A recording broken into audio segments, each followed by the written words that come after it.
स्वच्छ भारत योजन अनुप्राणित हुई अन्य गाँ पर उदाहरण सृष्टि करिसेंती नयागढ़ ब्लॉक डियापड़ा ग्रामवासी। गाँव सुरक्षा और विकास पर समस्त ग्रामवासी एकाठी होइतिबा देखिबाकु मिलिछि। डियापड़ा गाँ को निशामुक्त करने सह खोलारे अलिया पकाइबा उपरे मध्य रोक लगा जायछि। एहा सह निशासक्त अवस्था गाँव में विशृंखला सृष्टि करुवा लोकों पाखु 5,000 टंका जोरिमाना आदाय करने निष्पत्ति नियाଯାଇଛି। पूर्वर गाँव प्रत्येक घर बाहरुवा अलिया को एणेतेणे फिंगुवा बेले बर्तमान यह उपरे रोक लगा जायछि। एहा सह गाँ पोखरी रे जमी रहुवा दल एवं अन्य आवर्जना को मध्य सफा करिसेंती ग्रामवासी। पूर्वर गाँ मंदिर ठारू आरंभ करी श्मशान सबुठी देखिबाकु मिलुथला अस्वास्थ्यकर परिवेश। एसबु देखि गाँव भाईचारा रक्षा पई डका जाइथिला ग्राम सभा।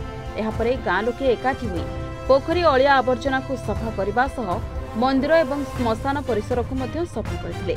आगकु मध्य एभली उद्यम जारी रखिबा पई गाँ लोके निष्पत्ति नेछंती। सरकारी अनुदान को न चाहि डियापड़ा गाँव लोके नेइतिबा निष्पत्ति अन्य गाँ पई उदाहरण।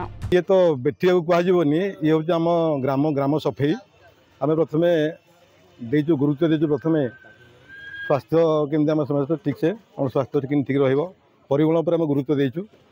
परिमल पर गुरुत्व देकी आम आम गाँव में केमती शांति एकता रम समस्त बसी या पूर्व आम डेलिब्रेसन कर निष्पत्ति नहीं आज दिन आम ठीक ठाक कर गाँव समस्ते जिते अच्छु सब कौन सब चाल बांधिक आम बास करूँ समस्ते एकत्रित हो आज सफाई अभियान आरंभ कर।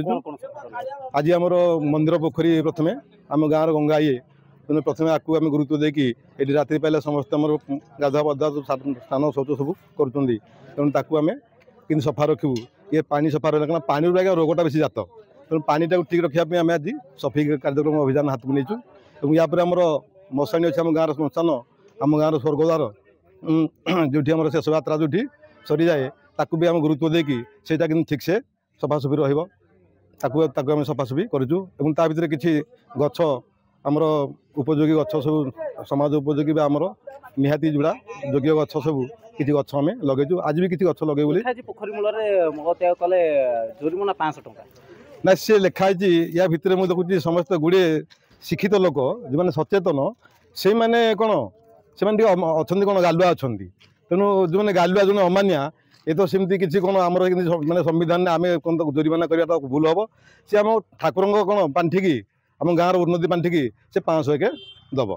तेणु या द्वारा बोले कौन गोटे सचेतन और लोक भर गोटे भय तापर क्या फाँसी काट फाँसी हो मुंड काट हो कि आम देखुचु से बाढ़ला दिन से पोस्टर बाढ़ला दिन प्राय आम देखुचु 90% कमी जाइए। क्या भाग कौटी राति अधा बाहर के झाड़ा पड़ा कि रोगी के बसी पड़ो आम धरी मारिक जोरिमाना कि 500 एक ना आम अनुभव करूँ ये लोक सुस्थ सबल जानिक इंटेनसनाली झाड़ा फेरुची तारी पर कार्यानुष्ठान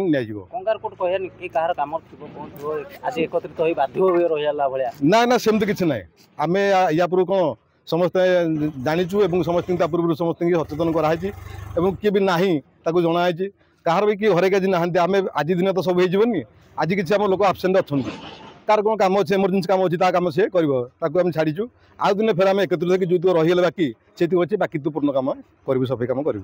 आम स्वच्छता ही सेवा कार्यक्रम आम नयागढ़ म्युनिसिपालिटी लोक मैंने करें देखिलु। देखा आम गोटे शिक्षा पाइलु जो सहरांचल लोक मैंने एकाठी जदि सहर को परिष्कार परिच्छन्न कर तेणु आम गाँव में कहीं न कर तेणु आम गाँ सभा डाकिलु एकत्रित हो बसिलु बसापर निष्पत्ति नेलु जे गाँ आम बजार जमी सहरांचल जमी परिष्कार परिच्छन्न होम मफसल एमती परिष्कार परिच्छन्न हो पार। तेणु ये आशा दृष्टि बसिकी आज समस्त एकजुट हो खुशी मन में ये द्विधा भी प्रकाश करना खुशी मन में आज परिमल परिवेश सफा रखापी समस्त आगे आस। आज आम पोखरी भीतर पूरा परिष्कार कलु समस्ते परिष्कार कलापर बहुत खुशी हेले समस्त अनुभव कले आम ये कार्यक्रम आगुरी कर आज कलु आगामी दिन में ये कार्यक्रम बजाय एकता आम गाँव में बर्तमान भल एकता अच्छी लोक भर भाईचारा संपर्क अच्छी आगामी दिन में आहरी एमती परिवेश परिमल सफाई कार्यक्रम समस्त अंशग्रहण करेंगे। डियापड़ा गाँव में एमती तो बहुत आगुरी बहुत कार्य हो आसी।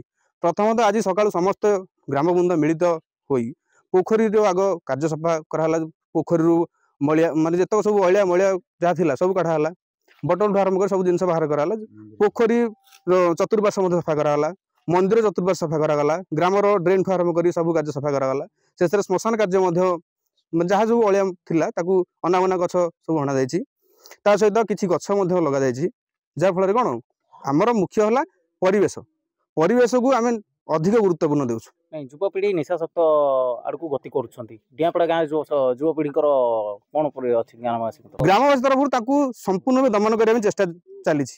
ନୟାଗଡ଼ରୁ ମାନସ କୁମାର ସାହୁଙ୍କ ରିପୋର୍ଟ, ରିପୋର୍ଟର୍ସ ଟୁଡେ।